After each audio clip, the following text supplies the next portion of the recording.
Pues yo estaba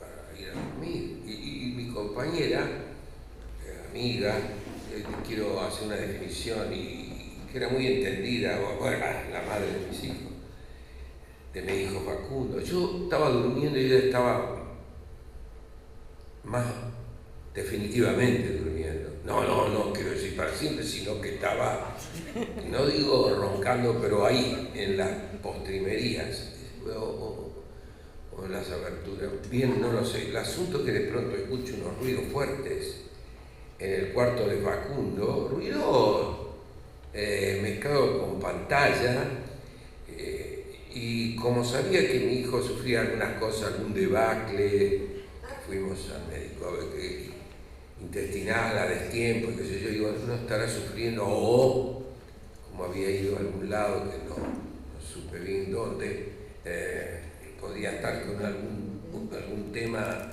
de sus temas. Entonces me levanto y voy hasta la habitación, abro la puerta y bueno, lo que veo es inesperado, porque estaba Facundo envuelto en una bandera americana, ¿no? La de las estrellas, las barras, todo eso. Y digo, ¿qué hace, nene? Y el televisor también estaba prendido. Ni supe qué estaba pasando en el televisor, pero tenía un volumen que fui a controlarlo para poder vincularme con Facundo. Digo, ¿qué hace con esa bandera? Que no, una rifa, y ganó la bandera de you know what I mean. Me dice, ¿qué?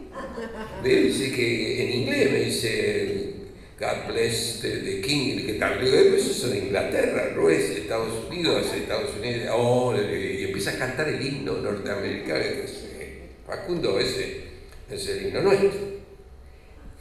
Ahora lo hago pausado, pero si quisiera amplificar ese momento, digo, el himno nuestro es aquí. Iba a decir, aquí está la bandera, por la bandera americana, pero no, oímos tal vez, te digo, es como. Y también esa bandera no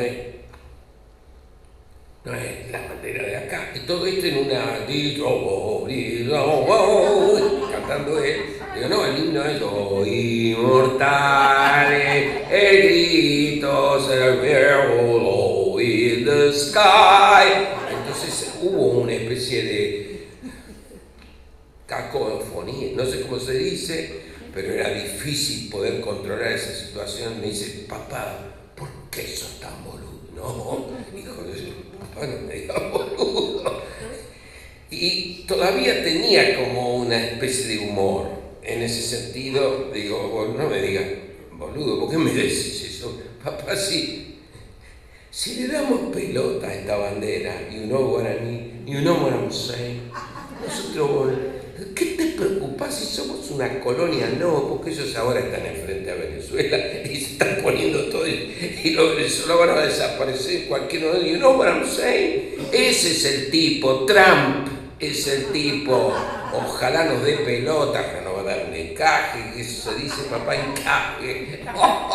¿Qué dice? Sí, nene, ¿cómo encaje? Son los yanquis, lo que hicieron los de Tucumacunú en Haití, y también hicieron en Vietnam. ¿Qué estás diciendo, nene? La bandera nuestra, le digo, y lo agarró. La bandera nuestra es azul y blanca, ¿entendés? Como Racing, también, sí, claro, pero no es la bandera que tenés, pues trato de arrancarla, tiene su fuerza, Facundo. Yo quiero pierdo el humor y me doy cuenta que tengo que abrir las manos antes que. Y bueno, libertad, libertad, libertad. Y bueno, vuelvo y lo veo a ¿quién era? A Bochini, en un cuadro que tengo ahí en la.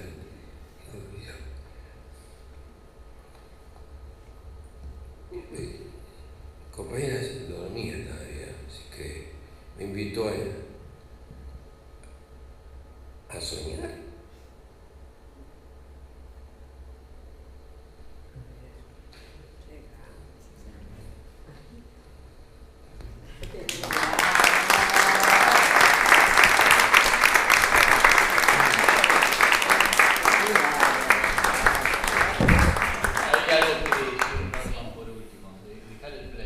Se sabe que los homenajes tienen la J de jodido, porque se hace siempre cuando el tipo se tomó el buque.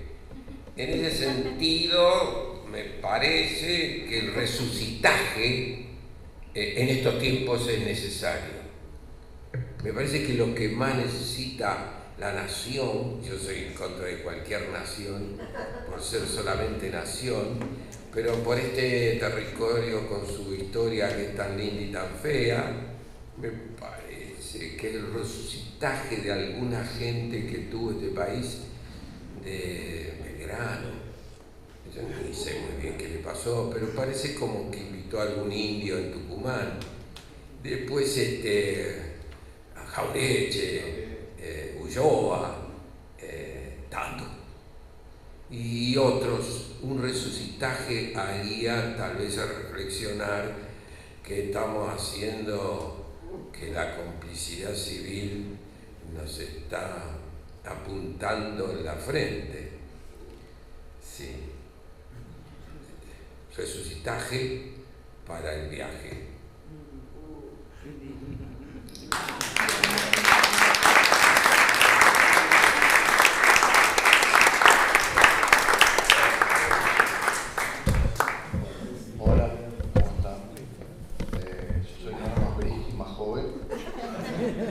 Acá me dice Eduardo que toque, porque ahora la verdad que me agarró medio inesperado. Pero bueno, también hablando de mi padre, al cual hace 10 años que se fue. También, bueno, se me ocurre pensar que hace años, desde el año 62 que lo conozco, no, lo conozco bastante en un lugar. Y también tuve la oportunidad de trabajar con él y con Susi. Bueno, empecé a hacer la música desde hace muchísimo. Yo tengo 18 años, tengo 63, o sea, de potestad en adelante, ¿no? Me acuerdo, la verdad, de él con mucho cariño y para mí es muy lindo también que se esté haciendo este homenaje aquí en la Universidad de Las Madres, porque es lo que tal vez hubiera querido de alguna forma. Bueno, también tuve la oportunidad de hacer la música, de dirigirlo en Variaciones Meyerhold, de actuar con él en el Señor Galíndez, de hacer un montón de cosas con él y bueno, aprendí mucho. Ahora, de pronto me dijo Eduardo, mientras veíamos a Norman, toca el piano, con lo cual me descolocó porque casi no sé qué tocar, pero esta, ¿no? Y tengo un texto también para leer que es un poco largo, ¿no? ¿Vos lo elegiste? Yo lo elegí porque es algo que es un, digamos, un espectáculo que tiene que ver también con cosas, digamos, no solamente están las obras, sino la cantidad de textos que ha escrito en página 12, por ejemplo. Hay un montón que Eduardo él me tuvo la amabilidad, y no la amabilidad, sino la verdad que la disciplina, se lo pedí para algo que estaba armando y me pasó un montón de textos. Y hay uno que había leído en Avellaneda, que siempre me llamó la atención, que se llama El Sombrero, que tiene que ver mucho con algo que también me ha pasado a mí, que es que cuando uno digamos, que habla sobre el hombre común, ¿no? Digamos, algo de la falta de rebeldía en este mundo y de cómo uno se avergüenza de cómo puede estar vestido en algunos casos. Me ha pasado, por ejemplo, volver de Brasil y haberme comprado algo, no ahora, ¿no? Porque ahora más o menos está medio permitido un poquito todo, pero no del todo en Buenos Aires. Pero hace muchos años yo iba con una cosa blanca de Brasil en la cual yo me sentía así y de pronto veía que todo el mundo me miraba. Y que casi yo sentía como, ¡hacé, puto! ¿Viste? Algo de eso sentía en el inconsciente. Entonces, claro, había algo de eso, y hay, ¿viste? En general algo de eso. También me pasó para teñirme de rojo en la cabeza para una obra de teatro y lo sufrí un poco. Pero bueno, voy a leer en principio este texto que me divierte leerlo. Así que se los voy a leer a todos. Se llama El Sombrero. ¿Sí? Cuando subí al taxi, lo primero que me llamó la atención fue que el taxista llevaba sobre la cabeza un sombrero marrón claro con una faja roja y visiblemente ladeado sobre su cabeza. El hombre tendría entre 65 y 70 años y silbaba muy alegremente. Pasé un rato observando su cabeza. Había algo en él que me cautivaba, que me seducía. El color, tal vez marrón muy clarito, la faja roja y el tono inclinado de su postura, le quedaba muy bien y lo portaba con una elegancia singular. Diría yo que estaba orgulloso de su prenda. Lo felicito por su sombrero, le dije. Le queda muy bien. Lo lleva muy bien. Eso es importante, me dijo. No solo ponérselo, sino llevarlo con alegría. No sabe usted los sapos que me tuve que tragar con los pasajeros. Un señor sesentón me preguntó si yo tenía hijos. Le dije que 2. Él agregó, ¿y sus hijos no le dijeron nada? Que a su edad, ese tipo de sombrero, encima ladeado, es un mamarracho, una falta de seriedad inconcebible. A mí me gusta mucho, le contesté. Que le guste mucho no significa que no sea una actitud provocativa. Como si yo anduviera en calzoncillo en Cariló porque me gusta mucho. Además, ese color no es para su edad. Se bajó tremendamente ofuscado y haciendo gestos de desaprobación. Una señora me preguntó de dónde había sacado ese sombrero. Le dije que lo había visto puesto en una película francesa, Alain Delon, y cuando cumplí 60 años me lo hice igualito, a medida. De la mafia francesa tenía que salir usted. ¿Usted tiene familia? Enviudé a los 50 años y tengo 2 hijos y un nieto. Hágalo por su nieto. Cómprese una buena gorra y sáquese ese sombrero mafioso. Hágalo por su nieto. La verdad que yo no comprendía la relación que establecían entre mi familia y el sombrero. Pero parece que es muy importante para ellos. La señora permaneció en silencio durante todo el viaje y al bajar me dijo, cómprese una buena gorra, no se olvide, pero no de colores chirriantes, discreta. El colmo fue un señor que entró al coche y en la primera esquina me dijo que me detuviese y se bajó mientras gritaba, yo con putos no viajo. Un adolescente me preguntó de dónde había sacado ese sombrero, que le dijera dónde lo podía comprar para usar en su disfraz de los últimos carnavales. ¿Usted sabe una cosa, mister? Me dijo. Me gustó lo de mister. Los domingos voy a comer un asado a lo de mi hermano que vive en la villa. Y nadie nunca me dijo nada allí. Y voy siempre con el sombrero puesto y no me lo saco. Lo que pasa, le dije, es que aquí viaja la clase media, la del sentido común. Le comenté. Estos son los que tienen los prejuicios, el hombre común. Pensé en esos momentos en una frase de Yuyo Noé, ese gran pintor, que dice que en Buenos Aires, donde a todo le tienen miedo, todo se resuelve con colorcitos y tonitos, y donde el concepto que regula es el de la justa medida. Yo lo estuve pensando mucho y llegué a una conclusión. La gente no aguanta que uno lo pase bien. En general, la gente no se anima a hacer las cosas que le gustan. Se sienten frustrados toda la vida. Mi sombrero es todo lo que ellos no se animaron a hacer por miedo, por temor a la crítica. Estoy seguro, cuando ven un laburante con un sombrero original, sufren, no se la bancan. Yo quise a una sola mujer y cuando se murió, ella tenía 45 años. Estuve 25 años enamorado de ella. Después un gran vacío insoportable, algunas minitas, pero nunca la pude olvidar. El amor que sentía por esa mujer fue y será irreemplazable. Si le digo la verdad, yo me he sentido siempre muy feliz. Viví una vida digna. Siempre lo quise. La muerte de mi mujer fue el golpe más fuerte que tuve en mi vida. Pero estoy seguro que a ella le hubiera gustado mucho. En el fondo creo que me lo pongo para ella. A ella le gusta mi coquetería, la enorgullecería. Ahora aprendí a festejarme. Ponerme el sombrero de Alain Delon me hace bien. Me lo merezco. No tuve vergüenza. Mis hijos me dicen, ¿hoy salís con el sombrero, viejo? Me quieren. Saben que estoy contento cuando me lo pongo. Que estoy orgulloso. Vos estás más alegre desde que usás ese sombrero, me dicen. La primera vez que fui a la villa a comer un asado y vieron que me llevaba el sombrero, mis hijos que vieron que llevaba el sombrero, mis hijos me acompañaron. Tenían miedo por las cargadas pesadas. Nunca nadie me dijo nada. En la villa no son prejuiciosos.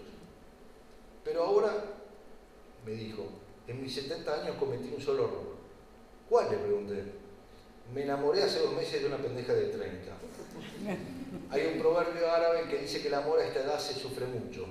Estoy como loco. Escúcheme, mi amigo, le dije. El amor a su edad, lo que usted siente es importante.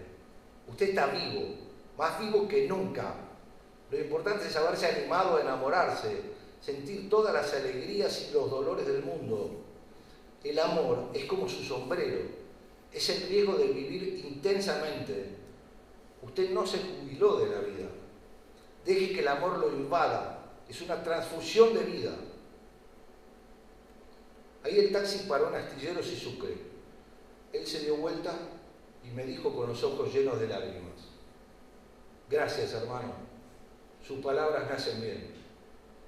Yo no estoy jubilado de la vida, es cierto. Me dio la mano y yo se la di también. Los dos estábamos llorando, pero era un llanto lindo, libre de prejuicios. No éramos hombres comunes. Qué bueno.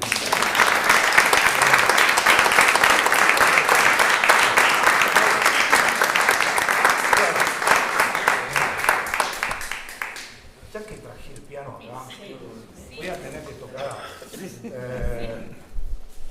Bueno, voy a tocar un tema mío solo por un segundo.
mucho menos. Solamente voy a tocar una ópera de Wagner que dura 4 horas 15. Quédate, no te vayas a ver una obra en el medio.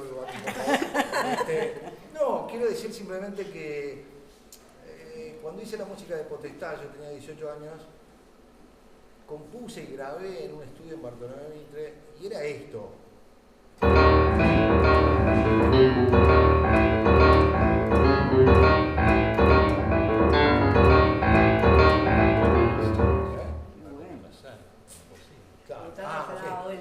Claro. Y después hice un tema entero que se grabó en varios discos, acá, afuera y qué sé yo. Pero bueno, no lo voy a tocar porque, ¿cómo es? No, lo podemos sumar en un cachito con la poesía, a ver qué suena. Dale, cómo no, dale.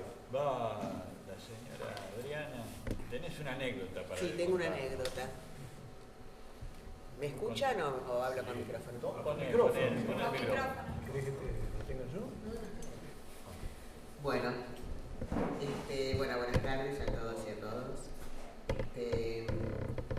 Bueno, estamos acá transcurriendo este hermoso homenaje que está organizando Eduardo Duche. Y bueno, les cuento que yo conocí a Tato, me lo presentó el arquitecto Rodolfo Livingston. Yo hacía radio con Livingston y él había organizado muchas presentaciones de libros, que venía mucha gente, y entonces él me recomendó para que organizara una presentación del libro de Tato. Y me lo presentó un día en una cena íntima en su casa, donde estaba Rodolfo y su esposa Nidia, estaba Tato y Susi, y estaba yo con mi pareja. Así que así fue una presentación en esos regalos, ¿no?, que te da la vida de estar frente a semejantes figuras excelentes todos.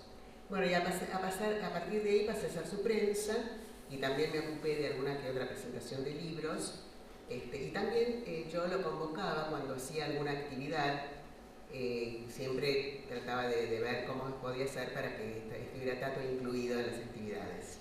Así que bueno, cuando hice un ciclo de cine en las bibliotecas públicas, con disertantes especializados, entre la programación seleccioné Potestad, dirigida por Luis César Rayolillo, y por supuesto el disertante era Tato. Bueno, la biblioteca estaba repleta, había gente por todos lados, gente sentada en la escalera, sentada en la baranda, en el piso, por todos lados había gente. Y Tato estaba, en su tarima, el banner de Potestad atrás a sus espaldas, y comienza diciendo: buenas tardes, gracias por venir a esta presentación de Potestad. Quiero decirles, antes que nada, que yo soy de Independiente.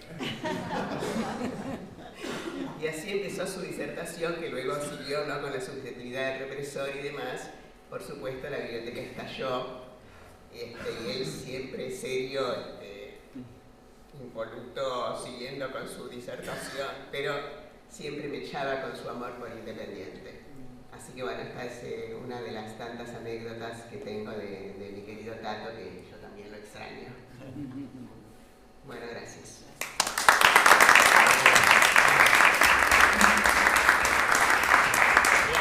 Justo se acaba de poner de pie Sebastián Carrera, que puedo decir, fuiste paciente de Tato.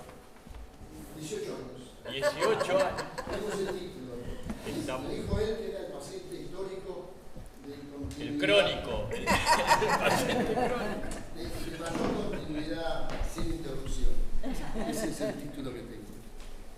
Y escribí esto, por la duda que no pueda improvisar. Tato es lo más. Un genio soberbio, humilde, múltiple, disperso, agresivo, simple, potente, agudo, transgresor social, político, grupal, subjetivo, generoso, divertido y locuaz. Un libro abierto, un intelectual egresado honoris causa de la Universidad de la Calle y de la vida. Cuanto más viejo, más grande y más sabio. Y ahora que sus puños ya no pegan tan fuerte, que de a poco se va retirando, su presencia es aún más preciada. Sus golpes son amorosos. Ya no da abrazadas, recibe abrazos. Su mirada proyecta lontananza. Hace 18 años consecutivos lo consulto semanalmente todos los miércoles. Y hace algún tiempo le dije que ya sabía qué cosa nos iba a separar. ¿Qué? Me dijo sorprendido. La muerte, le contesté. La tuya o la mía, pero una de las dos la lograría. Y así fue nomás. Y se fue nomás. Pero después de esa charla y antes de irse, me cumplió otro sueño. Aparte de ser su paciente, me dio otro gusto. Me invitó a que haga de co-coordinador en uno de sus grupos. Yo feliz. Y el último martes me pidió Susi que suba a su habitación y lo despierte, porque no se quería levantar. En la sesión lo cuidaba más a él que a los pacientes. Lo miraba, le acercaba el vaso con su jugo de naranja, de manzana, él tosía, ya le costaba a su cuerpo estar allí. Yo le preguntaba con la mirada, levantando levemente las cejas, ¿qué necesitaba? Me dijo, me siento raro. Si algo me pasa, vos avisá. Al rato, otra vez la incomodidad. Yo atento. Pero él me miró y dijo, tranquilo, todavía no. Hasta eso. Se ocupó hasta último momento de no angustiarme. Y los dos sabíamos a qué se refería, que aún no le había llegado la hora, el instante. Faltaba muy poquito más. Ahora sí, ya se nos fue. Nos queda su legado, que no es poco y es mágico. Un día de esos 18 años, dejó el Tato pegado en su consultorio una receta de él, avisando que terminaría la sesión 5 minutos antes, porque quería ver un partido de fútbol que empezaba justo a la hora del fin de la sesión. Esa receta ahora es un cuadrito en mi casa, cerca de mi mesa de luz. Esa receta nos dejó este tipo de enseñanzas, tan simples y tan complejas, agudas y llanas, claro y directo, palo y a la bolsa, cross de derecha, el 1-2, siempre con múltiples sentidos, hablando en parábolas, sin psicologizar ni mucha vuelta. Cada abrazada era un abrazo. En chiste te decía las verdades y de verdad te decía los chistes. Siempre entrando o saliendo, entre, yendo o viniendo. ¿Estaba ido o ya de vuelta?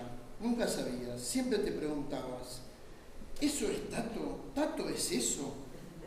Una gran afirmación con signo de pregunta y una pregunta con signo de afirmación. De eso se trata Tato, de eso se trata Tato, eso se trata. Pegado a su consultorio avisando que se retiraría un tiempo antes de lo previsto, para que estemos atentos, por los bordes de las dudas, más que desplegando, metiéndose por los pliegues. Nada iba a durar para siempre. Pensar en escenas adheridas a nuestras retinas, volar en imágenes. Me lo llevé y me lo traje para siempre. Ahora es un cuadrito, con Alicia, en el país de las maravillas. Entrás en él y entras en el mundo de las dimensiones, de las multiplicaciones. Un diablo se ha ido al cielo 5 minutos antes.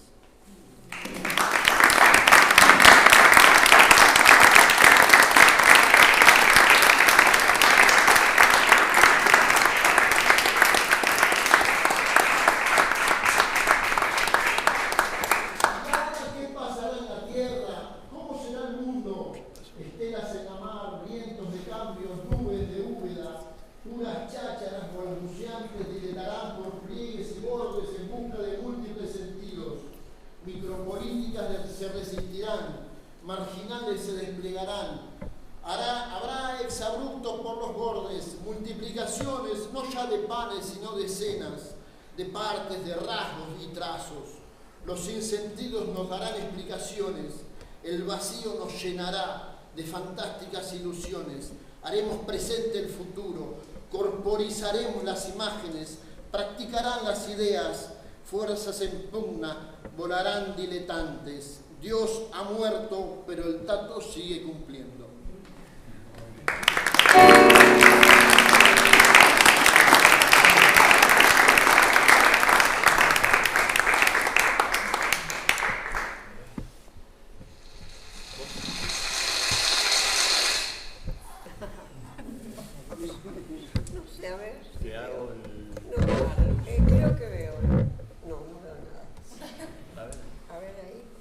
Bueno, yo lo que voy a leer en realidad es un fragmento final de una obra fantástica que hicimos, Paso de Dos, que fue algo que yo recuerdo con mucha, no sé, como algo muy importante. Y yo no voy a hablar nada de Tato, porque para mí Tato es alguien que me partió la vida en dos. Me dio una mitad y la otra me la dejó partida. Pero este es un texto que voy a leer, que es el final de Paso de Dos. Lindo texto. ¿Cuál era el problema? Ahora el tiempo lo modifica todo. Creo que el tiempo modifica todo. ¿Y vos sabés por qué? Porque te pregunto si había en vos algún tipo de convicción, por lo menos en los primeros tiempos, cuando nos conocimos en los comienzos. Convicciones, ideas.